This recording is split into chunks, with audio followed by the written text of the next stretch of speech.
আমাদের মাননীয় স্বরাষ্ট্রমন্ত্রী যেটি বলেছেন, জুলাই আবেগ নয়, আবেগ দিয়ে রাষ্ট্র চলে না। এই প্রসঙ্গে বলতে চাই মাননীয় স্পিকার, জুলাই আবেগ, জুলাই একই সাথে বাস্তবতা। সুতরাং তিনি এই মন্তব্যটি তার দায়িত্বশীল মন্তব্য হয়নি। আমরা আশা করি ভবিষ্যতে তিনি দায়িত্বশীল মন্তব্য করবেন। সৎ লোকের শাসন, জামাত প্রতিপক্ষ হলে কি হয় এবার আমরা মাঠে হারে হারে টের পেয়েছি। আমাদের নেতা মাওলানা গোলাম সাবান মরহুম তিনি এই সংসদে একটি কথা বলেছিলেন, যার জন্য সিন্নি খাইলা মোল্লা চিনলা না। বেগম খালেদা জিয়া তার অবদানটুকু একটু স্মরণও করেন না। আজকের মাননীয় প্রধানমন্ত্রী যেখানে বসে আছেন সেখানে ওনার মা দেশনেত্রী বেগম খালেদা জিয়া বসতেন। এই সংসদে আমার শহীদ পিতা মাওলানা মতিউর রহমান নিজামী, শহীদ সালাউদ্দিন কাদের চৌধুরী, আল্লামা দেলোয়ার হোসেন সাইদি, মরহুম আব্দুল্লাহ আল নোমান, সাদেক হোসেন খোকা সহ অনেকেই ছিলেন। মাননীয় স্পিকার, আমাদের দ্বিতীয় প্রজন্মের সংসদ সদস্যদের মধ্যে এখানে একটা বিষয়ে মিল রয়েছে।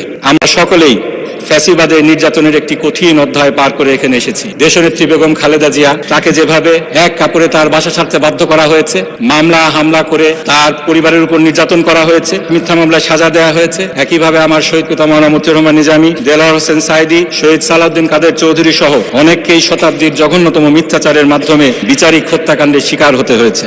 আমাদের কাউকে কাউকে গুম করা হয়েছিল, কাউকে কাউকে দেশ ছাড়তে বাধ্য করা হয়েছিল। মাননীয় স্পিকার, আমরা এমন একটি সময় দেখেছি যখন অবিচারকে বিচার, অনিয়মকে নিয়ম হিসাবে প্রতিষ্ঠিত করা হয়েছিল।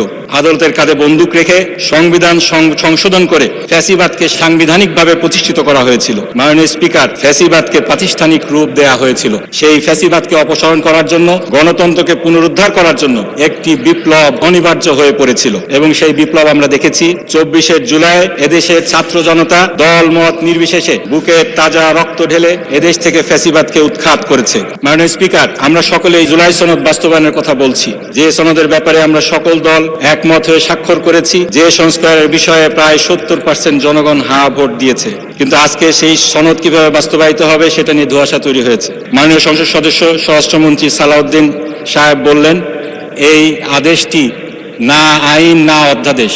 এটি অধ্যাদেশ না মাননীয় স্পিকার। সংবিধানের 93 অনুচ্ছেদ অনুযায়ী কোনটা অধ্যাদেশ এটা নির্ধারিত হয়েছে, কিন্তু এটা আইন মাননীয় স্পিকার।